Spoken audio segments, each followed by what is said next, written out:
This random day at the co-working space, the receptionist came to my desk like, someone's here to see you. And I'm like, what? It was the founders of July Luggage. They were pre-revenue and they wheeled in 3 pieces of luggage, sat me down and was like, you're going to be running our ads. And I'm like, number one, who the f are you? And number 2, like, who the f do you think I am? Like, I'm a nobody. I'm just doing my own little thing here. That thing went absolutely bananas. 9-figure brand. The rest is history. Hello, everybody, and welcome to Agency Confidential, where we uncover the stories behind the business of running an agency. Today, I've got a great one. I had a really fun conversation with Dee Dang from Right Hook Digital. I've known Dee for years. He's got a very similar agency to Pilot House. And over the years, he's seen firsthand, just like most of us have, how the agency game has changed. On this podcast, we get into how Dee found his way into the agency space, how Right Hook grew from a scrappy 2-person startup into a much bigger operation in a very short amount of time, why content and reputation are now table stakes for agency growth, and how he thinks about hiring for culture, experience, and problem solving. And finally, what he sees coming next as AI reshapes the way that agencies work. Let's get into it. Dee, thanks for coming on the show, man. Great to see you. Great to see you. Been too long. It has been. But well, let's start here. Give I've known you for, God, I don't know, 6-7 years probably at this point. I used to see you at marketing conferences. That's how we got to know each other. Give the audience just a quick, who are you? What do you do? Totally. Believe it or not, dude, next year's the 10th year of Right Hook. Right. So like, we're such old dogs in this game. I know. The fact that we still call it Facebook ads, just like it leaks out Facebook ads. It's like, everyone's like, oh, you mean Meta? I'm like, no, bro, Yeah. you young buck. So I run Right Hook. We're a growth agency. We service almost exclusively e-com brands only. Been in this game for, like I said, almost 10 years now. And COVID was super kind to us. At one point, we ballooned up to like 120 something people. Because, COVID. Yeah, we got the same thing. It was a magical time that would never end. It would never end. It would never end. STEMI checks for everyone. And you get some money and you get some money. And money's going to be cheap. And everyone's going to be drunk at home, bored, and buying stuff. So that was around like 2023, I would say. We're now down at like 62. The industry has changed so much, just from... And you and I would have seen it, right? Like creative, it's a new targeting. That messaging started getting pushed out a few years ago. AI is here now. So working with that too, but still playing the same game, right? But it's very much not so much more we'll run your ads as much as it is we'll grow your business. So it's just extracting one level up to go, let's get all up in your business with the numbers. Look at it from a quant and qualitative perspective, and then go, what are the key constraints? How do we unclog that? And how do we get you to whatever goal that you stated would be? But it's such a different game now compared to 7-8 years ago. Yeah, really, we've all gone from. Well, I would say this: like the work itself, in a lot of ways, is just becoming commoditized, and it's a really interesting game to just go up the ladder further and up the ladder further and find out where your agency now fits. A lot of us performance guys, we're doing the same thing. We're going up a lot more, digging a lot more into strategy, bigger picture, what these brands are looking for, holistically helping them grow. We'll come back to Right Hook in a second. How did you get into the agency game? Where did Dee come from? Out of fucking nowhere is where So I'm like a heart attack for my parents, right? Like Singaporean Chinese. I was meant to follow the script, be a doctor, lawyer, architect, like one of those jobs. At one point, mom asked me if I wanted to be a priest. Like mom went like super Catholic on me at one point. I'm like, Mom, I love the opposite gender. I don't know if I can do this priest thing. Anyway, cut my teeth working in television, reality television back in Singapore in my early 20s. And the Wall Street crash happened in 2008. All of the international offices that were setting up in Singapore just sucked all their work out of Singapore to kind of take it back to headquarters to figure out what's what. My buddy calls me in Australia and says, hey, listen, the Australian government's throwing a lot of money to bring over Hollywood business right now, and we have a shortage of talent. Eventually moved over to Australia, 2008, 2009, around that same time. So I'm a film major. I have no business being in business. Fast forward a few years after living in Australia for a while, came across this one book called The 4-Hour Workweek by this like Tim Ferriss guy. Our paths are so aligned. I was also a film guy, and my turning point was also 4-Hour Workweek. Yeah, 100%. No, get the out. Swear to God. Yeah. Yeah. I used to do film That's so sound, nuts. sound for film and TV. Yeah. So you're the sound guy. You were the guys like, no, no, no, no, sorry, cut. I hear the plane. I was sound effects I was in a Oh, soundproof room by right. So myself you're for in 12 hours a post. day, making weird fucking noises. Yeah. Yeah. Right, got you. I was either working in production like second AD, or I would be in camera department. So No because like way. just playing with Wild. gear, super fun. Yeah. Yeah. After I read that book, by the way, like no entrepreneurs in my family, right? We're all like my lineage comes from we come from a long, proud history of corporate slaves. And so didn't have any reference point, and it was always impressed upon me that running your own business is just this wild idea that unless you had a rich uncle or were super connected, that's just not for you. So read that book and then did the stupid thing and took the leap and thought I could start a tech company in 2014. 2014 was when Airbnb was starting to become this novel thing. Wait, you can actually like not live in stay in a hotel. You can just stay in other people's stuff. So we were going to do that for film gear because lenses were super expensive. This was when the Red Mysterium X was out and things were going digital. So we tried doing that like Uber, but instead of a car showing up, it's a set of lenses or it's super expensive film gear that you don't want to own, but you want to rent. In that time, got to pitch like Guy Kawasaki, got to pitch some like VCs, got a lot of like awesome feedback. That was where I cut my teeth and fell in love with growth marketing because one, we were completely bootstrapped. We had a very small seed investment of like $20,000 external. The rest was all bootstrapped by us. And we had to get the user acquisition narrative strong enough to attract investors. Like we had to have some proof of concept. So around that same time was also when Facebook ads, like bottom right-hand corner was a thing, and you can start buying ad inventory. Yeah, and man. Right? Like this is how fucking old we are. Yeah. And that's when I got into the game. That thing never really went anywhere. We couldn't get any type of raise, wound that up and made myself just a gun for hire performance guy. Part CMO, part performance guy. I know how to run Facebook ads. A lot of people back then still didn't know how to do it. So, power editor back in the day also. Yeah. So I was freelancing for a while and then eventually met my original co-founder, Scott, in a Neil Patel forum of all places, like a Facebook group. And, the moderator said like, hey, shout out where you live. You might find a friend close by. And so happened to be, he was close by. He was like an hour's drive away. He was on the Gold Coast. I was here in Brisbane. We met up. We got along. We've been let down by previous business partners before. So I made the decision. I'm like, you've already got this, your existing LLC. And so let's just try to drum up business and let's just have all the cash go into your bank account. If he was going to screw me, he was going to screw me anyway. So I'm like, just let that be, right? I still had my side gigs and all that. And the promise we made, I think, was like, if we can get 6 clients in 6 months, we might be onto something. And then let's maybe consider putting pen to paper and inking the thing. I think in like 2 months, we got like 8 clients or something like that. I forget what the number is, but it just came a lot faster than we originally were conservative and thought about. And so July 3rd, 2017 was when we kind of inked it and said, this is now a company.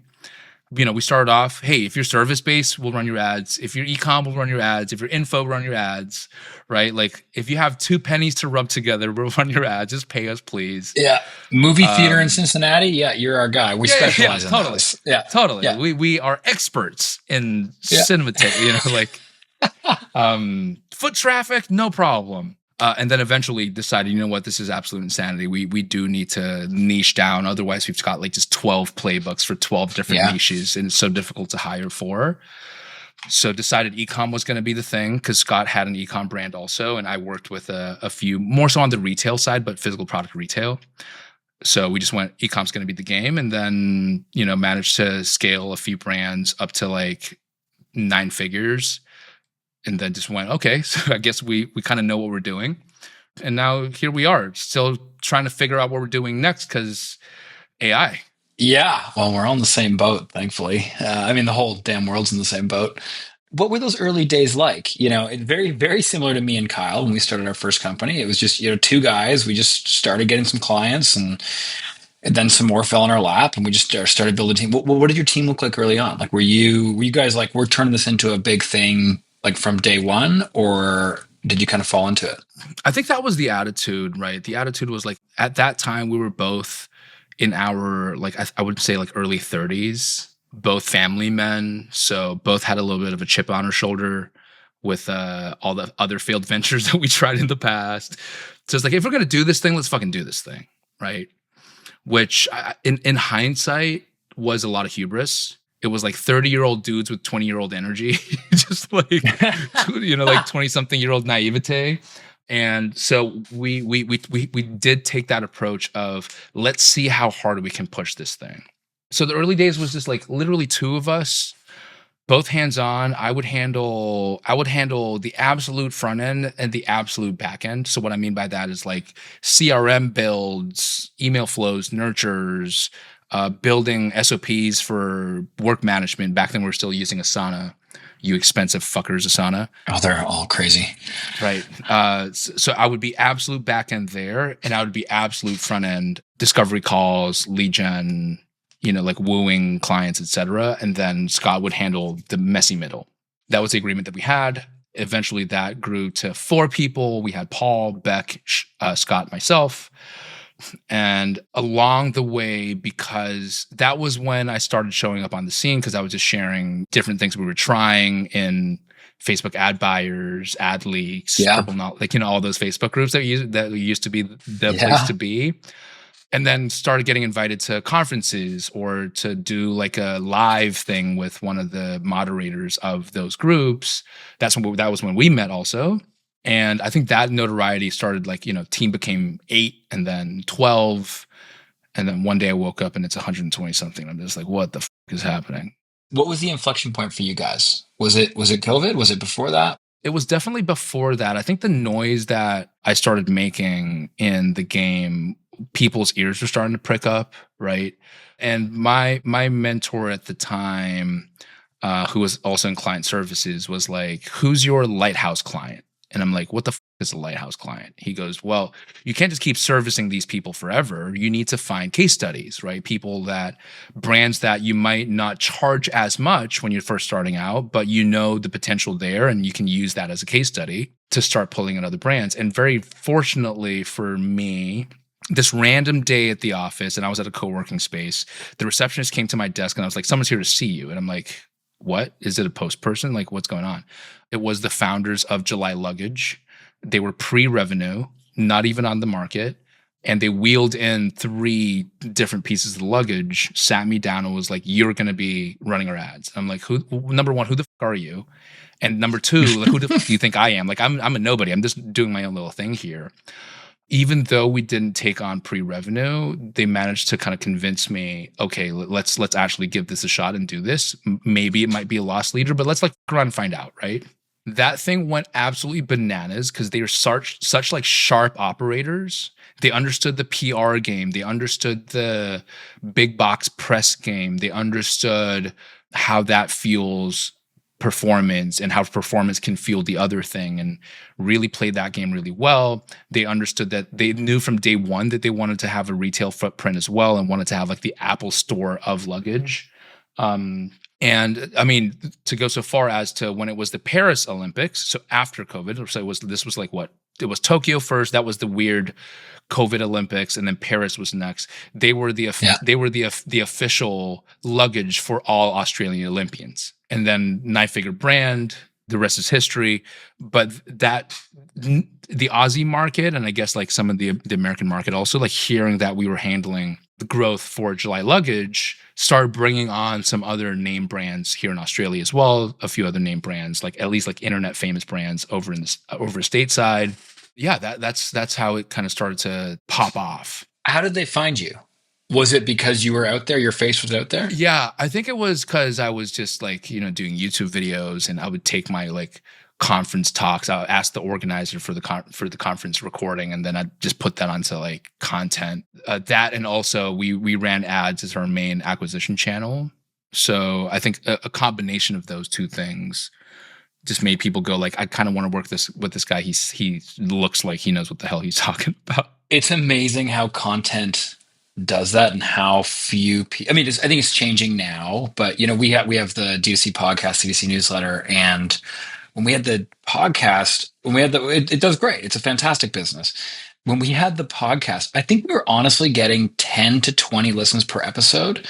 And a guy in Europe that ran the Skunkworks division for Kellogg's was like, "Hey, I saw one of your guys in the podcast. I'd love to learn about Pilothouse. What do you guys do?" We landed Kellogg's, and it was just this like, we were affiliates. We were performance guys. We only ever did paid media. We didn't know other shit actually works, and it was this thing where I remember being like, "Whoa, light bulb content is." If you can be consistent with it, which you are, D2C is, it compounds over time. I had Nick Shackelford on the pod a couple weeks ago. Same thing. It's just like, if you just do it for long enough, the amount of stuff that comes in, even these days, building into AEO, GEO, I mean, it's just like, it's kind of a mandatory part of business these days. It's crazy. Table stakes, absolute table stakes. You gotta, right? Like, I think the aha moment for me, my version of Kellogg's was, we were putting stuff out not as consistently anymore. COVID threw us for a loop a little bit. And I went back on the horse, started putting out some YouTube stuff, some IG stuff. And randomly one day I get a discovery call, and it's David Segal of David's Tea, which is a publicly traded company in Canada. Yeah. He's like a hometown hero. Right. And homie goes, "Hey, I've seen some of your stuff. I'm like, and meanwhile, by the way, YouTube maximum like a few hundred views, right? Like IG, a few thousand maybe, right? Like that's it. And you know, as content, with your content creator hat on, you're sitting there refreshing, going like, why are the views climbing? This is horrible. Yeah. Yeah, totally. And then I find out that his silent business partner is Harley Finkelstein, president of Shopify. I didn't know that, actually. Yeah. I didn't know that either, right? Huh. So it's just funny how these things swirl around out there. Like, once you put it out there into the internet, it's really in the hands of the internet. What's your take on that? Do you believe everyone's got like, in this day and age, I mean, everything's changing. Do you think that content is still going to continue to be important for, an agency owner to go build, or agency in general to go build their agency? I think in any human to human related business, right? Like, I mean, look at the power of content. Like Alex Hormozy, like homie does some kind of crazy Tony Robbins style, like 10,000 monitors behind him, this little Zoom things, and book launch, and it's just the craziest book launch ever. But if you look at the time preceding that, it was just him just dropping stuff all the time. Gary Vee, yet another one, right? Whenever there's a human involved and it's working together with a human, either that human that's showing up on camera or the humans by association, it absolutely is table stakes. And I kind of learned this. We kind of learned this the hard way early on when we were like no name and I didn't have some kind of internet reputation to speak of, because we ran ads as our primary acquisition channel when we first started the agency. And by the way, back then our offer was a pure performance offer, right? No retainer. If we don't make you money, like a laughable retainer, right? Yeah. If we don't make you money, we don't get paid. And the way that people showed up on discovery calls was, they were literally just like treating me like a worthless monkey. Be like, "Dance, monkey, dance. What can you do for me?" 100%. Compared to when content was out, dudes in another state flying into my state to hunt me down to show me their luggage and prototypes. And that's cool, man. That just goes to show how important that is, though. I mean, it really, really is. It's when people feel like they know you before they've met you. There's a term for that. I can't remember the name of it. Parasocial relationship. Parasocial. Yeah, exactly. And it's just because then that's the thing with D2C. We were like 10 guys in a really shitty office in Victoria, BC, Canada, in the middle of nowhere. Like, Kellogg's UK does not give two about us, but for some reason they saw that and they look at that and like, "Oh man, these guys know what they're talking about. These guys are big." It's not even big. It's like they feel big enough that Kellogg's can go talk to them. That's crazy to me that you can just make that up. 100%. All killer, no filler. I was a frequent watcher, like all the time. Yeah, that's right? great. I love it. Yeah. And the additional benefit, I think, for any agency also is the fact that it helps on the employee side. Now people who are applying to that company have that parasocial relationship with you guys as well, because they would have been watching the show. They get the vibe of the crew and they're like, "Hey man, like this Eric guy, like seems kind of funny." Like, I want to be in the same office with that Eric Dick guy. He seems kind of cool, right? Hey, this Kyle guy seems to know what he's talking about. And also he seems like super calm. Like, I want those types of vibes. It's not just cold anymore. People just reading a job listing and being like, okay, I'll apply to this job. I'm going to apply to like 12 others also. Yeah, 100%. I do think it's table stakes these days. I really do. In some way, shape, or form. I think it's debatable whether it needs to be the founder or not. I think that's the thing we always grapple. We saw you, we saw Nick, and we're like, we got to be out there. But we took a different path. We kind of, Eric is the martyr for that one. And He's got to be the yeah. face, but he's great. He's so much better at it than I would have been, or Dave would have been, or whatever. Absolute zone of genius. Yeah. Absolutely. Yeah, no, he's fantastic with it. Talk about you were talking about, how it can help build a team, grow a team. Talk about your strategy for building teams. I mean, that's one of the things I hear you talk about a lot. How do you look at building a team for an agency? You've done it, you've gone up, you've gone down, you've gone up again. Like, how do you look at that?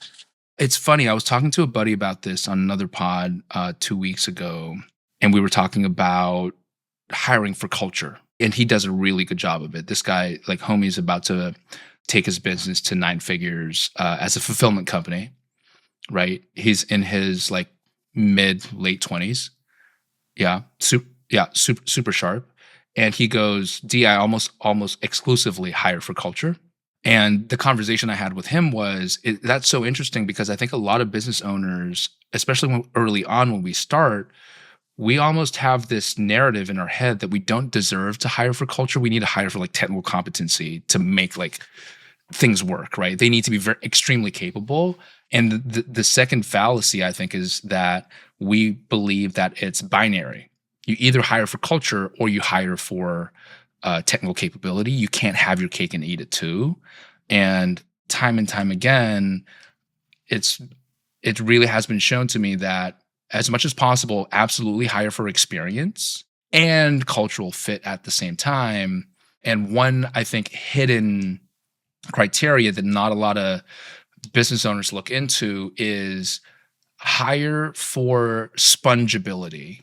Like, how open are they to just like taking new stuff on, and how open are they to being very okay saying, I don't know, but I really, really want to find out. How do you screen for that? Well, how does the saying go? Job interviews are just two people professionally lying to each other, right? Like, I love that. I've heard that. I love it. Like, Yeah. So it's hard to screen for exclusively at the interview process because it's just like a date. Like, like us, most of us like straight dudes, if we go on a first date, we're scrubbed, we're showered, hair looks slick. We're our best selves. We've never farted in front of a woman ever. Like, it's the right. Like, it's this veneer that we've got. Yeah, 100%. Job interviews are kind of the same. So the real job interview, I think, is first 30, 60, 90 days, like that probationary period. And that's when we really get to test. And that's where I got really lucky because in Singapore, as long as you're a Singaporean citizen and you're male, you have to serve your country. So I got put through the fire service. And I also got selected to go through like sergeant school, which is basic training. And then you get trained to pretty much like be in charge of a fire truck. It's 3 months of basic and then 3 months of sergeant school. And the thing that I took away from that was that's the job interview. Boot camp plus that part is the job interview. And what our superiors do to us or at us is effectively selection by putting us through very controlled, safe, but still high stress environments to see how we respond. And then only the ones that make it get to graduate.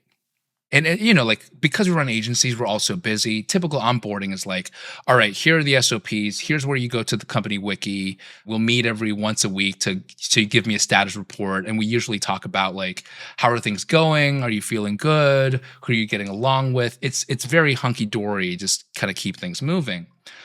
But if we use that time to put them through controlled but higher stress, elevated stress situations to see how they respond, we find out a lot quicker if they respond in a way that is, productive or not. I love that.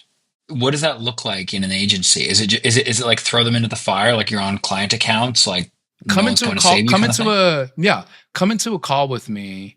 And the apprenticeship model that I prescribe to is, if you want to bring someone up to speed, even though they might be experienced, they might not be experienced in your agency style of doing it, say for example.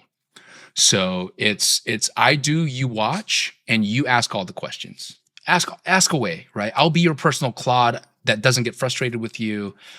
But as you're asking me questions, I am observing the quality of the questions that you're asking and whether they're increasing across time. In other words, you're comprehending more with each touch point. But I do, you watch. I love it. And And then then are you, oh, sorry, keep going. what I was going to say was, and then we graduate to, you do parts of it and I do parts of it. And start to now get to ask you questions around why you chose to make that move. So now the stakes are elevated because it's no longer you're just incubated by me. I jump on the client call. I do all the talking. You're just observing. It's now I do the client call, or I run the account, part of it. You do the other part. You have now talk time, and you have presentation talking points on a client call, for example. And now I get to start asking you questions, but you feel the stakes are now elevated. Very cool. And do you have like, is this officialized in your business? Like, will you have, okay, if someone fails at 60 days, they're gone. Do you like, how do you kind of, how do you hold yourself to that? So that's at the manager level. We give them a lot of ownership and hence a lot of discretion around how they roll that out. But it's more so like milestone standardized rather than down to like a science standardized, right? Just because like our retention team might have a different way of like trial by fire or these controlled exercises, paid social might have a different one, or creative strategists might have a different one. But the underlying principle stays the same. It's all put them through the exercise, see how they fare, and then determine whether the gaps that they have are amenable to us keeping them on, because it's a skill that can be improved in a reasonable amount of time. Because we don't want to be wearing the salary of someone where it might be a skill that takes 18 months to actually get up to quality, or get up to standard, or get up to speed, right? Like a prime example, I think, is, say for example, paid social. If someone's coming in as a creative strategist and say they're extremely strong with angles, but they're not as like number literate or metrics literate, fairly easy to teach, right? Bring them into the ad account, show them some ads that were deployed, and then just do creative reporting back and go like, what's your hypothesis around why this like flopped or failed or hit KPI, but it's not getting much spend? And we just get to ask them those questions. They can get to it quite quickly. But if the skill is getting client buy-in, Mm-hmm. or the fact that they're just like, too soft, or they always show up on a call with their tail between their legs and a yes man in front of clients, and they don't know how to be that challenger, push pull, that could take 18 months because that's tied to their identity. Yeah, 100%. Right? So if my managers can't discern and tell the difference between that spectrum, then we're always going to be in trouble, because they might be very optimistic to be like, man, I see so much potential in this person. Let's just keep trying. Yeah. How much of building a company is just hiring the right people versus building the environment in the perfect way so that they can succeed in that role? How do you weigh those two things? I look at it as I think it's like Greek mythology. You know, the snake that eats its own tail, the Ouroboros or whatever it's called, right? I look at it a bit like that, where one feeds the other. So I heard this saying really early on. I think it was the same time when I came across this, Tim Ferriss guy, not a big deal or anything. But this saying that comes out of Silicon Valley: companies are the long shadows of their founders. It didn't really land at the time, but a bit later into my business owner career, it kind of stuck with me as I started talking to other founders and all that. And the way I look at it is like, the World Cup just finished. It's like soccer teams or any type of professional sport franchise team. The coach sets the environment, right? Like they always say all the time, like as a manager, as a leader, you set the temperature of your group. You can dial it all the way up, and then everyone starts getting like, if you start showing up frantic, everyone starts feeling frantic and acting frantic.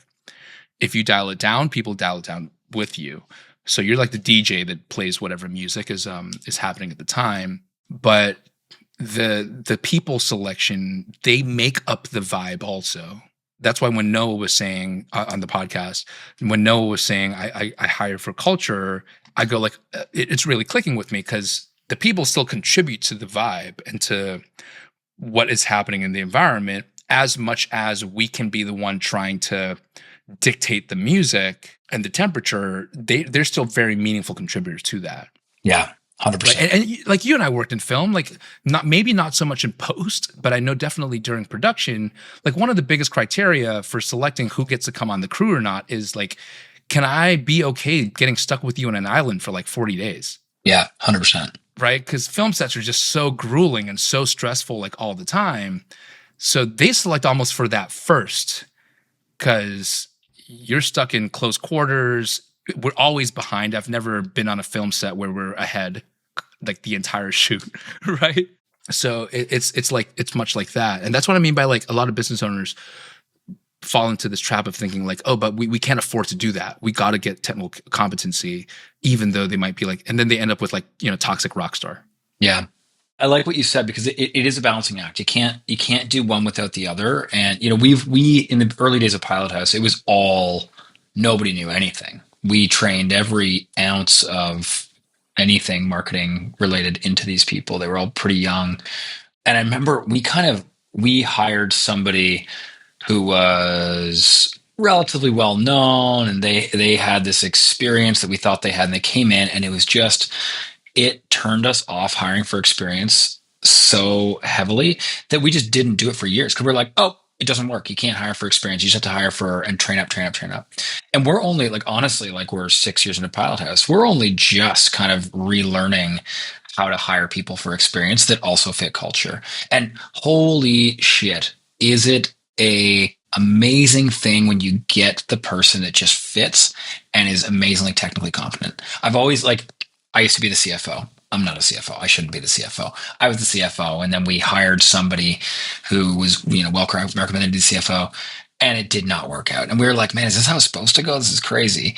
And then we ended up like kept them on for way too long, brought in somebody else, and it was just like light switch. It just worked. And I haven't thought about finance since then. It's amazing how one person can change an entire organization. And I always just go back to that. Every time I'm making a hire, every time we're doing anything where we feel like we're going a little bit beyond, can we find somebody to do this? Of course you can find somebody to do it. There's always somebody out there, but the hunt is the hard part. That's where you got to put in the work. You got to put in the work, vetting, finding, talking to people, all that. How do you go about that? How do you go and find team members for Right Hook? I think we're fortunate enough that all the work that I did years ago still is compounding now in terms of like reputation. So people are coming over. We still do the stock standard job posting.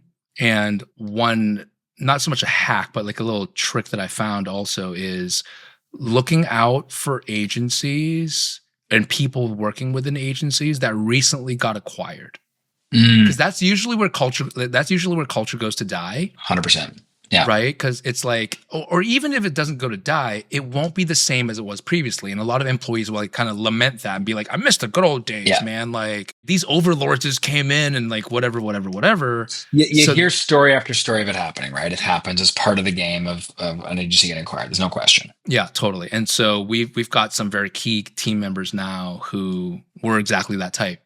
Their agency got acquired. The culture just doesn't feel the same anymore. So they're looking for greener pastures. Hey, let's have a conversation.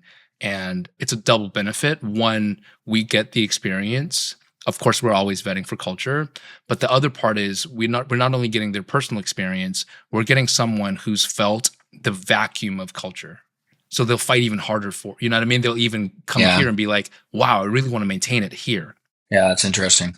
What do you see as the future of teams in agencies in a world of AI? In this new world where the busy work gets gone, what do you see? My answer will change depending on what shows up on my YouTube feed. On the, you know what I mean? Like 100%. I'll either be like super techno optimist or just like absolutely sky is falling, Chicken Little. You just saw Kodak's hack Hugging Face, and have you read that? It's scary. Yeah, it's absolutely crazy. I completely agree with the thing you said, like when we first started recording, right? Which is like so much of the work is getting commoditized. And the crazy thing is, it's easy for, dude, look at all the like AI bros on LinkedIn with the whole like, oh my God, this thing is insane. That thing is insane. Most of them are like in their 20s. Most of them are in their 20s, with like, hardly anything to lose. Everyone kind of goes, man, our people aren't adopting AI as quickly. And I feel it in my team as well. And I can kind of understand why, right? Because it's one, super overwhelming. Two, it's changing all the time. And then three, they still got to maintain the current ship. So it's very mentally affronting to try to balance all that shit at the same time. Now, that being said, to answer your question, like where do I see it going? It's already happening to tech where, like for the past, maybe 2-3 years, that catch cry in tech is like the 100x engineer. Let's go find the 100x engineer. I genuinely think that's what's going to start happening to in the world of like agency and marketing also, where it's the 100x strategist or the 100x, like, do we start becoming almost even like growth engineer kind of hybrid roles? Because man, so much of the work that we used to have to do manually is now a conversation with Claude. It's kind of nuts. And the reason why it's so challenging for me to kind of plot out the future is because we're just one new feature drop away from an entire discipline getting half their work taken away. Like Higgsfield, for example, getting plugged into Claude, that's creative, right? Claude getting plugged into to Meta via like CLI or MCP, instant reporting and some triangulation, like being able to triangulate and do some projections also. Yeah, the D2C account is fully managed by AI right now. It's just going. It was like a little like thought experiment we've been doing. Yeah. Fire. Yeah, it's hilarious. His name is Gary. I've built Gary. Any human in the loop at all? Quite a bit, because it breaks. I literally was fixing it before this podcast recording. Here's the kind of we had a meetup for agency last night in Vancouver. We had about 10 people. It was great. One of the guys who's big and he's got an agency. He just had agents everywhere, and he's now started to dial it back because he's like, as soon as you go this but much further, it just all falls apart. And it's kind of the same thing I found with Gary. Like Gary, day one, I was like, oh my God, we're screwed. Gary can do everything. And then Gary does something stupid and nukes the ad account for 2 weeks. And I'm like, oh shit. Okay. So Gary's pretty neutered right now, but it just, it manages the creative, it uploads the creative, it tests the creative, it gets rid of the creative, it don't work. It's a very simple ad account, all things considered. It's not a complicated e-commerce brand or something. That's why we don't test it here. You can see glimmers of where it can get to, no question. But you can also see, I don't know what it's called. I want to call it a dark cloud. This other element of maintaining it, like building it's the easy part. Maintaining it and just making sure it works and giving it feedback is like 10 times more work than just a good human. You know what I mean? Yeah, absolutely. So I think that'll be interesting to see how that gets dealt with, or whether that kind of disappears as it gets better, or whether it doesn't. I don't know. Yeah, I don't know either. Like, what's your take on the whole team thing? I think the floor is going to get lifted everywhere. I think expectations from clients and consumers are going to go up. So I think, you and I, we don't charge small retainers. We a $1 million business has a tough time affording us. $5 million business has a tough time affording us. But I think the expectation for agencies is going to be more output, better output, but more output. And I think it's the same for consumers are going to expect things. I just think about it like this. If I have a small e-commerce brand and I'm sending newsletters or something, I don't have the team to go make like every holiday specific newsletter that I couldn't do before, or email, now I can, and now I'm going to expect that. So I think the teams are we're looking for people who are experimental, people that want to try things, people that, the person that's going to have a really hard time are the people that are used to like government jobs. It's I come in, I do these two things, I finish this, as long as I get this number, I'm okay. I think what you need right now in any agency is problem solvers. I don't think problem solving is ever going away. And that's the thing we scream for. It's problem solving and agency. Do they own the problem, and can they solve problems? Those two things together are like I mean, we all want that, obviously, but that's where great people are made. 100%, which is why I feel so fortunate and lucky that when we hit 120 something people, the first thing that I did was spend money to find a problem solving coach and landed on the Lean Institute. These exist? What is this? What's it Yeah, called? yeah, Lean yeah, yeah, Institute? yeah. So the Lean Institute, right? Leanness, yeah. So like Toyota Lean, like you know how like people talk about like agile and lean and all that. So I went out, even though they are very manufacturing focused, because Toyota, I said, you know what, I'm just gonna pay the money and figure out, like fuck around and find out. I got very fortunate that the roster just so happened that the president of Lean was next up to have an open slot for coaching. So he was my coach for a good part of, I'd say, like a year plus plus. And he just put me through the paces, right? So that's a lot of what I impart over to my managers or to, you know, whichever founders or managers that I coach outside of just my org. And it provides a framework, a mental framework, as well as like an on paper framework for how to approach problems. Because exactly to your point, problem solving is never going to go away, because at the end of the day, any type of AI still needs a prompter to drive the response in a certain direction. 100%. Using AI is problem solving in itself. Using any tool is fucking problem solving. Using Hammer is problem solving. There's people that do it really well. There's people that don't know how to do it. It's just, it's a, again, like you look at, I mean, the 10x engineer, the 10x or 100x engineer, whatever it's called, those existed long before AI, you know, was a thing. That's why developers are getting paid 800 grand, $1 million a year in SF, right? Because they were the ones that just, because they were really good, just had 10, 20x the output of a normal developer. I don't think that's going away. I think we just have different tools now. And I think the expectations are going to be higher, but I think that's great. I think it's same as you, kind of depends on what video came out the day before. Are we just screwed and we're all going to be batteries for an AI system? Or are we, you know, is this going to be one of the biggest booms for my businesses ever? I don't know. But I think it is a pretty fun yet challenging time to be alive and in business. But I think the challenge is what's going to make it fun. It's super validating to hear that you're the one that's fucking around and finding out, though, with AI. Like, I love hearing when it's the founder who's the one fucking around, as opposed to being like going to their team, being like, "You go figure it out." I wrote a newsletter on this not that long ago for agency. We've got a little newsletter, and it's the reason I started around it. One is I'm just innately curious. I find this stuff fascinating. I've always been an entrepreneur. Like I've never been a marketer really. I just want to like go start stuff and solve problems. But it's I wouldn't know if someone's even doing it right or tell me the right stuff. I have no idea. And I was talking to some friends. I got some friends that are pretty into it, and I'm like, I don't know what the hell these guys are talking about. And so I just got in and I downloaded it, and I'm constantly playing with stuff, building stuff. I think you have to as a founder. I don't think you necessarily should be the person continuing to lead the charge. I think you have to have a handoff mechanism. But if you're not at the bleeding edge and you're at the frontier trying stuff, you're going to get left behind because it's like we were trying to implement Claude internally, and some people pretty high up, they didn't use Claude yet. They didn't know how it works. And they're kind of treating it like a SaaS platform. Like, well, can't we just get everyone a thing? It's like, yes, sort of. But if you build a tool, then it's on their computer, then you got to host it somewhere. It's all this stuff. And it's like connective tissue that just takes doing to understand. It's really hard to just rationalize it because it's so different than how we've used computers. At least it's kind of going back to how we really used to use computers, really more locally hosted stuff. So yeah, I think every founder's got to be in there and exploring. Even if it's just for your own internal systems, you know, even if it's your own stuff. I have something that crawls all my meetings, puts to-dos in Todoist, and goes and researches each one automatically and sees if it can do something.